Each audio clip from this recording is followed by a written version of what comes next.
ಎಲ್ಲದರ ಬಗ್ಗೆ ಡೀಟೇಲ್ಸ್ ಅನ್ನ ಕೊಡ್ತಾರೆ ನಮ್ಮ ಮೈಸೂರಿನ ಪ್ರತಿನಿಧಿ ಮಧುಸೂದನ್. ಇದೀಗ ನಮ್ಮ ಜೊತೆ ನೇರ ಸಂಪರ್ಕದಲ್ಲಿದ್ದಾರೆ. ಜೊತೆಗೆ ಸ್ವಸ್ತಿಕ್ ಕೂಡ ನಮ್ಮನ್ನ ಜಾಯಿನ್ ಆಗಿದ್ದಾರೆ. ಮಧು, ತಮ್ಮನ್ನೇ ನಾನು ಮೊದಲಿಗೆ ಮಾತನಾಡಿಸೋದಾದ್ರೆ ಎಲ್ಲ ಸಿದ್ಧತೆಗಳು ಆಗಿದೆ, ಎಲ್ಲವೂ ಕಾಲಕ್ಕೆ ಸರಿಯಾಗಿ ನಡೆಯುವಂತಹ ಕಾರ್ಯಕ್ರಮ ಈಗ ನೋಡ್ತಾ ಇದ್ದೀವಿ. ಒಂದ್ ಕಡೆ ಅರಮನೆಯ ಒಳಭಾಗದಲ್ಲಿ ಯದುವೀರ್ ಒಡೆಯರ್ ಅವರು ಆಯುಧಗಳಿಗೆ ಪೂಜೆಯನ್ನ ಸಲ್ಲಿಸ್ತಾ ಇದ್ರು.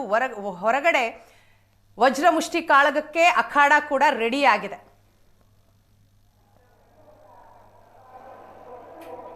ಎಸ್ ವೀಣಾ, ಈಗ ನೀವು ಹೇಳದಂತೆ ಕೂಡ ಈಗ ಏನು ಆಯುಧಗಳಿಗೆ ಪೂಜೆ ಮಾಡ್ತಿದ್ದಂಥ ಸ್ಥಳ ಏನಿತ್ತು ಅರಮನೆಯ ಕಲ್ಯಾಣ ಮಂಟಪ, ಆ ಕಲ್ಯಾಣ ಮಂಟಪದಲ್ಲಿ ನಿನ್ನೆ ಆಯುಧ ಪೂಜೆ ಆಗಿತ್ತು.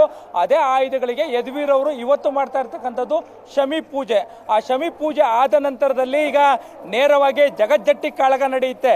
ಈಗ ನಾನು ನಿಂತಿರ್ತಕ್ಕಂಥ ದೃಶ್ಯಾವಳಿಯಲ್ಲಿ ಈಗ ಆನೆ ಬಾಗಿಲು ಏನಿದೆ, ಆನೆ ಬಾಗಿಲಿನ ಸವಾರಿ ತೊಟ್ಟಿಯಲ್ಲಿ ಈ ಒಂದು ಜಗಜ್ಜಟ್ಟಿ ಕಾಳಗ ನಡೀತಾ ಇರ್ತಕ್ಕಂಥದ್ದು.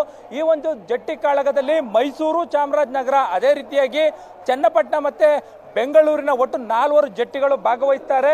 ಈ ಒಂದು ವಜ್ರಮುಷ್ಟಿ ಕಾಳಗವನ್ನು ನೋಡ್ಲಿಕ್ಕೂ ಕೂಡ ಜನ ಕಾತರಾಗಿದ್ದಾರೆ. ಇನ್ನು ಕೆಲವೇ ಹೊತ್ತಿನಲ್ಲಿ ಯದುವೀರ್ ಅವರು ಈಗ ನಿಮಗೆ ನೇರವಾಗಿ ಕಾಣ್ತಾ ಇರ್ತಕ್ಕಂಥ ಒಂದು ಮಂಟಪ ಏನಿದೆ, ಆ ಮಂಟಪದ ಸ್ಥಳಕ್ಕೆ ಬರ್ತಾರೆ.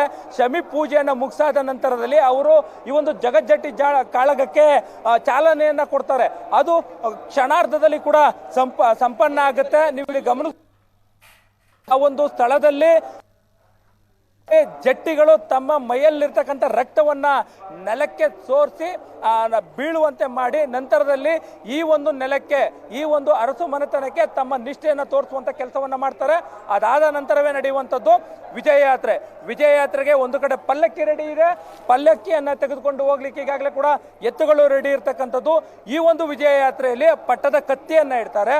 ಪಟ್ಟದ ಕತ್ತಿಯ ಜೊತೆಗೆ ಪಟ್ಟದ ಹಸು, ಪಟ್ಟದ ಆನೆ ಮತ್ತೆ ಪಟ್ಟದ ಏನು ಕುದುರೆಗಳಿವೆ ಅವುಗಳು ಸಂಪೂರ್ಣವಾಗಿ ಭಾಗವಹಿಸ್ತವೆ. ಅಂದ್ರೆ ಬಹಳ ಮುಖ್ಯವಾಗಿ ಏನ್ ನವರಾತ್ರಿ ಆಚರಣೆಯನ್ನ ಮಾಡಿರ್ತಕ್ಕಂಥ ಯದುವೀರ್ ಅವರ ಈ ವಿಜಯದಶಮಿ ಯಾತ್ರೆ ಏನಿದೆ, ಈ ವಿಜಯದಶಮಿ ಯಾತ್ರೆ ಕೂಡ ಸಾಕಷ್ಟು ಪ್ರಾಮುಖ್ಯತೆಯನ್ನ ಪಡ್ಕೊಂಡಿರ್ತಕ್ಕಂಥದ್ದು.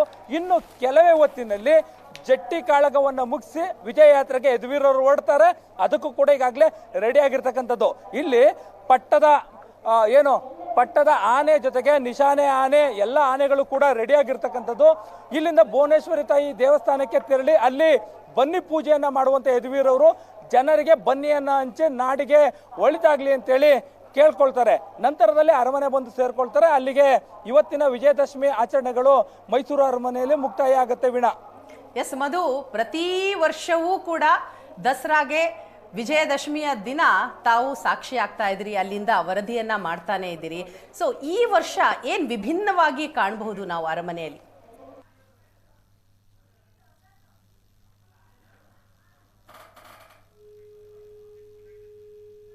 ಎಸ್ ಮಧು ಅವರ ಸಂಪರ್ಕ ಕಡಿತಗೊಂಡಿದೆ.